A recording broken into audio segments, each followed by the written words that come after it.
Hello, hello, hope you guys are doing fantastic today. It's time to show my next project to you guys, Inquismitor.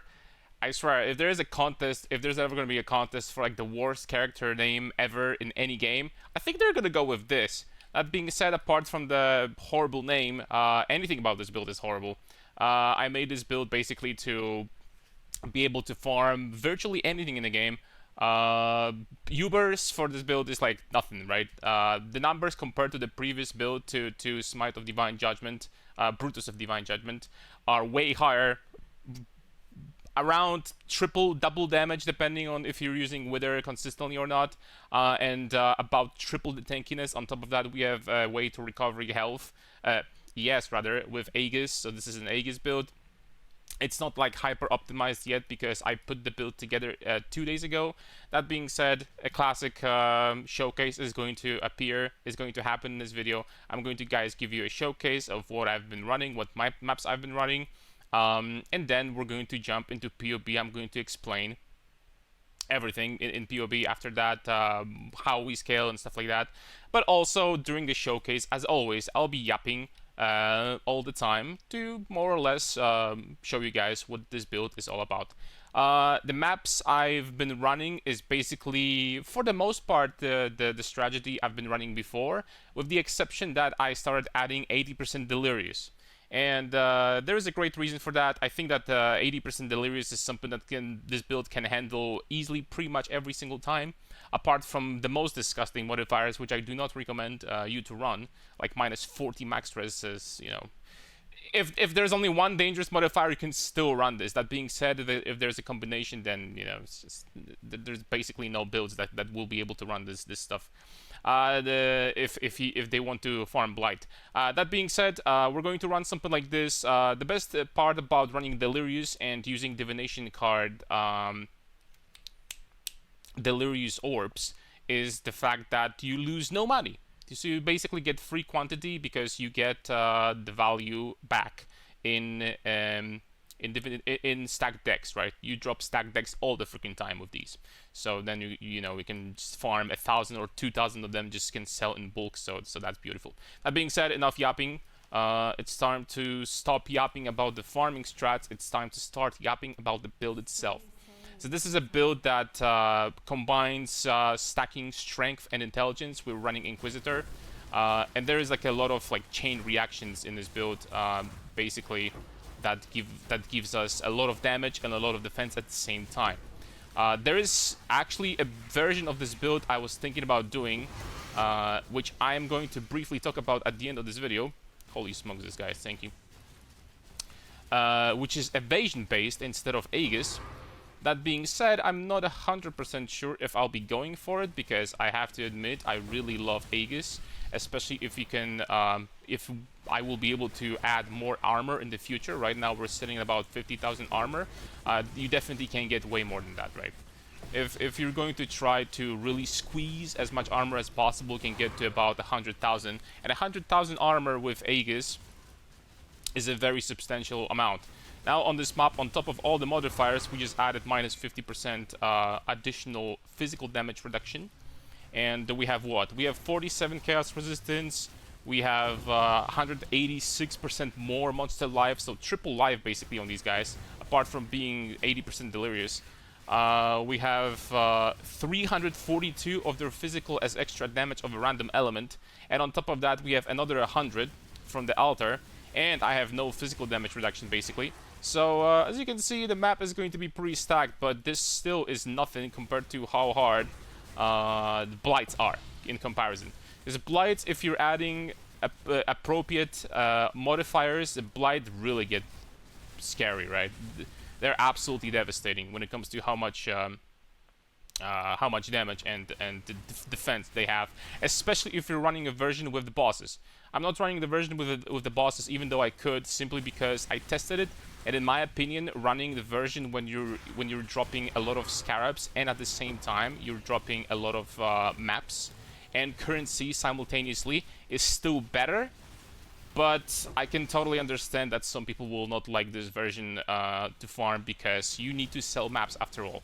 And some people refuse to, like, you know, they use as little trade as possible. and some people completely refuse to use TFT. Personally, I didn't have any issues using TFT so far. I've been using it for a few years, and I type literally. I don't type. I don't type there. The only time I tap is when I want to sell something. That's it. I don't use this site whatsoever for like any type of banter or anything like that. I literally use it for the intended purpose, which is trading. Okay, here we have more quantity. At this point, we're getting very substantial amount of quantity. Sorry that I'm doing this map so slow. That being said, not only they have really strong defensive multipliers, but modifiers, but also it's I need to talk and I need to focus more or less what I have to talk about. So that being said, damage comes from strength, intelligence. We're playing Inquisitor, therefore we basically have 100% crit chance guaranteed for free. For free. Alright, by getting 1500 intelligence and strength, we're getting 1500% increased critical strike chance, which is absolutely devastating. On top of that, we're using Alberon's Warpath, and strength gives us additional percent damage because of Crown of Ice. So at the same time, we're getting very high amount of flat damage. Very high. It's not as much as Armor Stacker is gonna get, but we're getting substantial amount of flat damage and percent damage at the same time. On top of that, with the percent damage, there is another help because we can use cluster jewels, which will further increase the percent damage that we have on this build. So basically, that's the damage, right? We're getting all our damage from strength, almost all our damage from strength, and simultaneously we're getting 100% crit from stacking strength and intelligence. So, very strong. Then at this point, the only thing we need to fix is attack speed. So we're trying to basically get attack speed where we can, and that's all there is to it, right? That's the build offensively. On top of that, we're using Balance of Terror with Despair. We're using it manually in order to be able to apply Wither stacks. So with this, if you have, for example, a really tanky map, then you can use Wither. You can use Despair, and all of a sudden you're going to start applying Wither stacks with your Smite. And this is a very substantial amount of extra damage and very convenient way of basically multiplying your damage and adding Wither stacks to opponents. Of course, you could do similar thing with a Cluster Jewel. There is a Cluster Jewel that gives you, I believe, I don't remember what this debuff is called. This buff is called, but it gives you 25% chance to apply Withered on hit. But that's 25%. Balance of Terror with Despair is 100%. You always apply Wither, and the Wither only lasts for 2 seconds, so it's very convenient. Unfortunately, we're not gonna get a very big blight over here, but that's the way the blight is sometimes. You're going to apply Wither all the freaking time, so I think this is way better. There's only one skill, in my opinion, where, well, maybe 2 skills, but you need a multi-hitting skill if you want to utilize Cluster that has 25% chance to apply Wither on hit, apart from... for every other skill, it's better to use, I think, Balance of Terror with Despair, because otherwise you won't be able to apply all 15 stacks. They only last 2 seconds. So this is something to keep in mind. And these skills, of course, are Molten Strike and maybe Lightning Strike to a certain extent. But with Molten Strike, you can totally just get this cluster and forget about Wither forever, which is really cool. We're gonna do a Blight over here. The Blight strategy is pretty much the same as before, as I mentioned. The only difference is that I started using Delirium. There is another very small change. I dropped Beyond completely and decided to use Blight as much as humanly possible. So at this point, I'm basically doing 8% quantity instead of Beyond. I've noticed that the currency for Beyond started dropping further and further. So at this point, it's not really worth that much. So I'm testing with this. There's probably something better you can use than 8% quant, but it is what it is. My mercenary died. That's a good sign. My mercenary dies when normally it's pretty much immortal. We might be up for a bad time too, by the way, because ooh, holy moly. I don't know what killed me that fast, but I guarantee you, boys, that I don't die very often doing this. And this time, Apparently, I overdid it with offensive modifiers. That being said, this map is not even that dangerous, though. Which is weird. I'm not sure, honestly, I'm not even sure what killed me there, but occasional deaths will happen if you're doing strat like this. That being said, deaths don't really matter much, because you can still... if you're farming this, you can still go back quickly and then just, you know, continue. I'm not even sure what killed me there, to be honest, because... this map is not that dangerous. I run more dangerous maps, and I was fine, but... yeah, there was apparently something really dangerous over there, so... maybe it's the lack of physical damage, because I clicked the altar that removes my physical damage resistance completely. So maybe that was like a lot of physical damage, right? That being said, I'm not going to pick up all that stuff while recording, so see you guys in a second. Okay, so there's going to be one more thing I want to show you. Since I died in this map, which honestly I'm not sure why still, because compared to what I've run before, it wasn't even that bad. That being said, I'm going to run a Uber. This is going to be Uber Searing Exarch, just to, like, you know, have a comparison, like how much harder 80% Delirious Blighted maps with something like this are compared to like a Uber boss, right? So it's not going to be something to boost my ego or anything like that. This is just to showcase the build's power. So you guys, nobody's going to say that you guys got baited or something like that. You know what I'm saying? So as you can see, I can face tank in this ability that pretty much nobody else can. And these balls, for the most part, not a big issue. I don't know if I could be standing still against all of them. But as you can see, like, the boss died pretty much almost instantly, so... and of course, this is only level 97, and I just put this build together basically, like, just... yesterday, 2 days ago. So there is going to be... ooh, I don't even know if that's worth something. Let's find out. Is this worth something now? Ah, oh, come on, man. Why couldn't I find something like this, like, I don't know, a few weeks ago? Anyway... yeah, compared to like a Uber boss, you can basically be standing still against Uber bosses with this build. Like, nobody just does damage to you, right? So I just wanted to give you guys a showcase compared to the Uber boss, how dangerous, how tough these blighted maps are, right? Because well, technically they're not blighted maps; they're 16.5s with blight in them. That being said, you know, this build still. I'm going to say that still I'm kind of surprised I died, but perhaps it was because I completely removed my physical damage reduction because of the altar. So maybe that was it. That being said, yeah. Also, Delirium has a lot of annoying stuff that, you know, sometimes will do some debuffs to your character. That being said, this is what I wanted to show you. Compared to, like, you know, you'll be pretty much running, you'll be able to run everything with this build, and I kind of on purpose didn't want to buy anything insanely expensive on this build, so that at least, like, you know, some people will be able to like receive similar effect, because the build, I think I spent like about 500 divines for everything.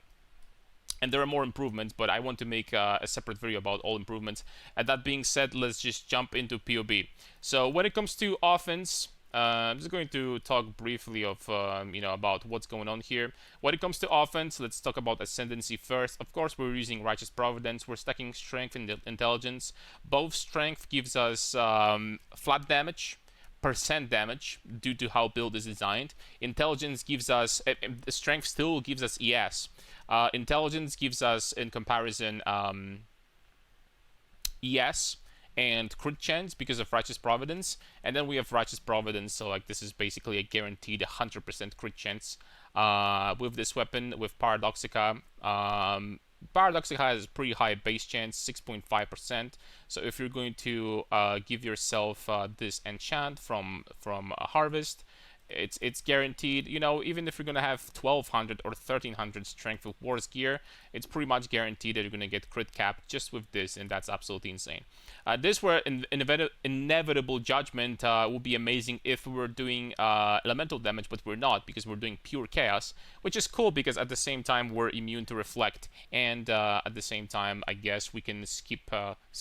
We can ignore one mod, which is monsters gain monsters gain ES based on their life, which sometimes adds a lot of tankiness to monsters. So something to keep in mind. Then I took this. Maybe let's talk about the most important ones first. Then I took Instrument of Virtue. We're using Lightning Warp on this build, so basically this is a guaranteed 30% increased damage. And this is my realistic damage at this point, which is something, by the way, I forgot to use during this fight. So I was losing 30% damage there, basically. Instruments of Virtue has very good uptime, because in maps you're going to have basically full uptime. Like, you're going to have 30% more damage all the time. And against bosses, you can just like drop, in place Lightning Warp every now and then. And first of all, Uber bosses will not live long enough for you to need even this buff. That being said, this is a 30% more damage. It's for a 2-pointer, it's absolutely insane. It's fantastic. Lightning Warp is not much worse, if it's worse at all, compared to something like Leap Slam or Shield Charge with this build, because we have quite a decent amount of cast speed from Silver Flask, 39%. So we don't need to worry about like cast speed or anything like that. On my Lightning Warp, I have Swift Affliction to make it to decrease the duration, then less duration, of course, to decrease the duration even further, and then increase cast speed, and that's pretty much it. That's all you need. And this damage is going to be up pretty much all the freaking time, unless you're gonna forget to use it, like I did against this Uber Searing Exarch, right? Then Sanctuary, another damage boost with a permanent, basically, conk ground around you. Self-explanatory, right? A little bit more damage and a little bit more regeneration. This build actually reaches decent amount of regeneration, because we get Consecrated Ground. We're getting, I have Zealot's Oath, and I have regeneration on one of my flasks. There we go. So that's already like 12% regeneration. And on top of that, we have regeneration from Fortify, about 2.4% extra regen, and then there's even more regeneration from this. So all in all, 15% regeneration is really comfy in maps and against bosses. 50% regeneration, so like getting about 2.3, maybe 2.5. You can get probably around 3,000 with Watcher's Eye, with appropriate Watcher's Eye. You would lose a little bit of damage, but I'm actually thinking about doing this to make myself even tankier. That is going to be a very substantial amount of regeneration, so something you can think about, right? 3,000 regeneration with 90 all-risk and all of these defensive multipliers. That is enough to basically stand still in any damage over time effect in this game. Almost any, any single one. Damage over time, like for example, if you're going to be doing blighted maps with Shaper touched rare monsters, if Shaper is going to like do the Kamehameha, right? Then it's going to be doing no damage to you at all, unless you're running like minus 45% minus max resistance, and your 90 resistance is going to drop to 45, then yeah, this is going to be a problem. But yeah, other than that, very nice. And after that, I literally had nothing to take. You can take this if you want to. Augury of Penitence. For a little bit more. This is only going to give you less damage, less elemental damage taken, right? So that's the entire point of this. If you really wanted to, you could take this. The Consecrated Ground is going to linger, and that's the only thing it's going to give you. I don't know about this. I don't know, like if you really wanted to, maybe you could do something like this when you take this little point and this little point for 4% attack and cast speed. I still think that 8% less elemental damage taken is definitely better than this. That being said, elemental damage doesn't kill us, by the way. It just doesn't, unless once again you're running minus max and penetration mods. But even with minus max, if there is no other damage modifiers, I'm still fine on this build. It's just ridiculously tanky. That being said, I don't know about Instruments of Zeal. I mean, you'll be getting this buff pretty much consistently. That being said, I don't think it gives you 75% increased area of effect. If this gave you 75% increased area of effect on your Smite too, if it wasn't only for spells, I'm actually not sure now. Is it for everything? Let me check. Where can I select Instruments of Fanaticism? Nah, radius is still the same. No, it's only on spells. So yeah, it wouldn't be worth it anyway to take this. So like, I think the best thing to take at this point would be Augury of Penitence for less elemental damage taken. And yeah, this build, Paradoxica and Replica Alberon's Warpath for flat percent damage at the same time, which right now we have like I don't know how much flat we have, quite a lot, but I can show you the amount of damage we're getting from strength alone, and that's 753% from strength, another 253% from Transfiguration of Soul, which is anointment on your amulet, which is quite a lot, I have to say. All of that strength and intelligence giving us a massive amount of percent energy shield, and this gets translated to damage, percent damage again. So yeah, damage wise very strong. Defensively, I was thinking about getting more armor, like getting like about 100,000 armor would be absolutely fantastic with Aegis, but already with the tankiness that it has, I'll be making upgrades in the future, but for now it feels really tanky anyway. So Aegis number 1, we are using Aegis with glancing blows here in this cluster. This cluster not only giving us block and spell block and resistances at the same time, is giving us critical strike multi, so it's a little bit of damage too, so really nice. And it takes ridiculously small amount of points really to get to something like 72%, 66% block chance for attacks and spells. It gets ridiculously small amount of points, because all you gotta do is pretty much take this, take glancing blows, and get Tempest Shield on your build, and that's it. That's literally it to get this much. So of course you could get tattoos as well, but you're losing strength, and losing strength on this build sucks, so I would advise against it.